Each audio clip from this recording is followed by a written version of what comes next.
Limbo fans, welcome back to What's Trending, and today we have a very interesting video. It's Bear Grylls giving a review of a survival movie, and if you don't know who Bear Grylls is, he's basically this guy that did a show called Man vs Wild, and he would go out into the wild and just survive for like 5 or 6 days with no food, nothing. He would drink his own piss, stuff like that. I'm excited for this video because Bear Grylls is going to roast the hell out of this survival movie.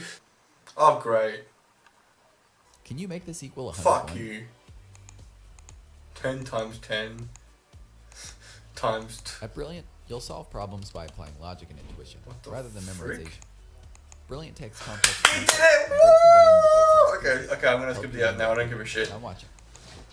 On Bear Grylls. Hey, Bear Grylls. Today we're going to look at some of the top survival movies and figure out just how realistic they are. Okay, cool. This should be good. How realistic are survival movies, but with Bear Grylls? Oh yeah! So in this clip from The Revenant, Leo survives by gutting a dead horse Okay. and sleeping inside it. Is that possible, Bear Grylls? This brings back good memories. But the thing is, it Sum up this video if this gives you memories as well. totally works. I mean, I've done that in the Sahara with a camel. This Berber tribesman said to me, he said that he'd once survived a sandstorm by sheltering inside the carcass of a dead camel. So we had this camel that had died, and Oh, poor I said, camel. "This is a perfect chance to show that you can do this." And the crew kind of looked at me like, "Really?" But I gutted it and got inside it. God. And took the skin off as well. And How used it as weird. like a blanket and Yeah. we wake him up, and I was on Lariam at the time, which is anti-malarial, which gives you pretty weird. We've all done that. We've all been there, you know. Come We back got to a life, camel I and was then you like- climb inside and I it. We've woke all up done that. inside this thing, and I was like really freaked out. But hey, look, good for him. You know, survival is all about doing the unimaginable and the Yeah, that's true. difficult. Number one priority in the wild is always protection, whether that's from, you know, wild animals or from the weather in this case. And him getting inside that got him out of the cold, got him out of the wind, and saved his life. So doing the unimaginable, doing the difficult, and number one priority, protection. Good for Leo. Okay, let's find out what his opinion is. So this is Castaway, Okay, Tom Castaway. Hanks surviving by doing the difficult thing with no experience and very little equipment of trying to light a fire. Does he light the fire? You know, one of my favourite bits about this clip is the sweat that is dripping off his nose and puts the fire out. I've got quite a big nose, and I always have had so many times the same problem where you're over and you're really working it and the sweat's pouring off, and I've just got an ember and a bit of sweat has just gone straight in and put it out. But hey, listen, making fire is hard.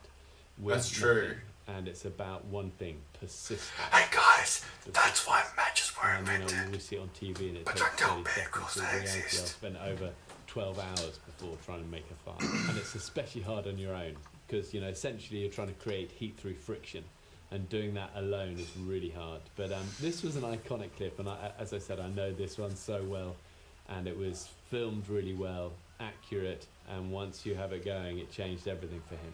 You know, protection from, you know, from wildlife, and for signalling, and for warmth, and for boiling water, and for making tools and everything. That's true, fire is very So, useful. well done, Tom. He says it's realistic. So Cool. this clip is from iconic, one of my favourite films. Listen, Point Break, when Utah jumps out of the plane with no parachute, and eventually catches up with Bodhi, and you know the rest. Here you go. Go on. I mean, listen, guys, this is legendary. These are iconic moments, you know. And the thing is, sometimes you got to suspend a little bit of realism. But he's getting low. We're on about 2 minutes. It's the highest free fall. True.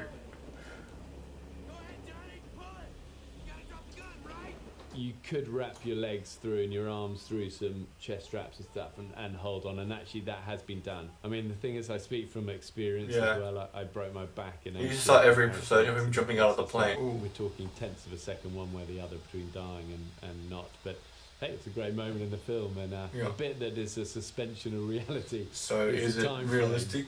Your normal free fall from 12,000 feet Doesn't is sound over like it in, is. you know, 30 seconds. So he would have to be at the edge of space for this one to work. But the great thing about it is it kind of, we all grew up on this movie and you watch it, and I never once as a kid questioned that. I just go, this is epic. Watch realistic? That's not realistic. Cool. So this clip is from the film Everest, when Rob Hall is up there. Mount Everest, I'm assuming. I know that situation well, and I was on Everest a couple of years after Rob died up there. I actually saw Rob up there, you know, when we climbed it pretty well, perfectly preserved. You know, he was so close, and I knew that story so well. And God, I just had to crawl and move away from him and finish this. And people that climb Mount Warning are so fucking Mount Warning, Mount Everest are insane. Powerful moments seeing him there. But I watched this film and wept throughout it. If I'm honest, I really did. I'd never seen it so realistically and beautifully told. Nice.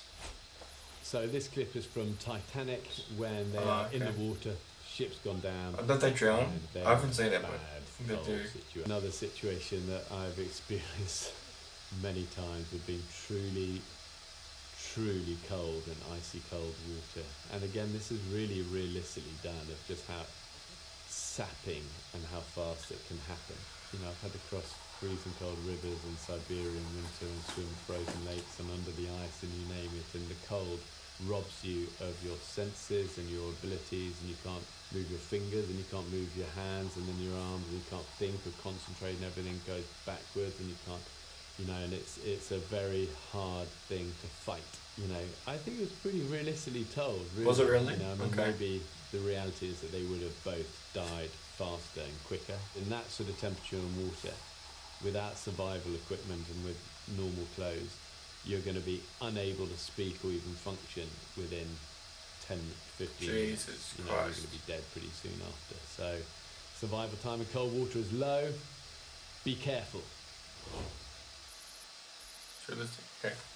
So this is a great clip from Crocodile Dundee, where Linda is going down to fill her water bottle at the Billabong, and she thinks all is good, but all ain't good. Crocodile. Yep.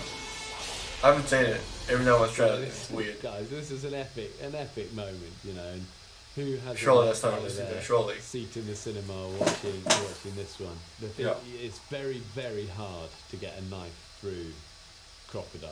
Oh, There wow. is a little bit of gap between the skull and the rest of the body where you can get it in, but I've had it before with, I remember we're taking Drew Brees on an expedition into the jungle once, and we came across this croc, and it was definitely not as big as that one, because you wouldn't manage it for real in a saltwater crocodile that big. That was the unrealistic bit.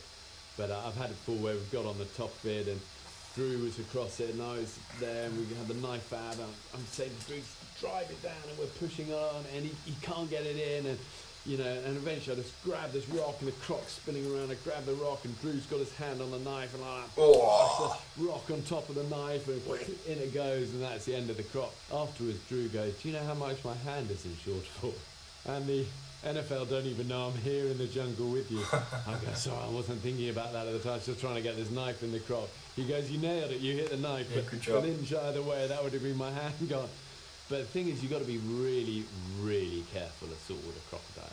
You know, you Yeah, they're only very get that dangerous. one wrong once. Yeah. But hey, Croc Dundee, he nailed it. Good for him. He acted fast and he put the knife into the correct place. Okay. Alright, yeah, I'm going to end the video here. It's gone long enough. Thank you guys so much for watching. Be sure to click like. And until next time, become a Lim Fan and subscribe.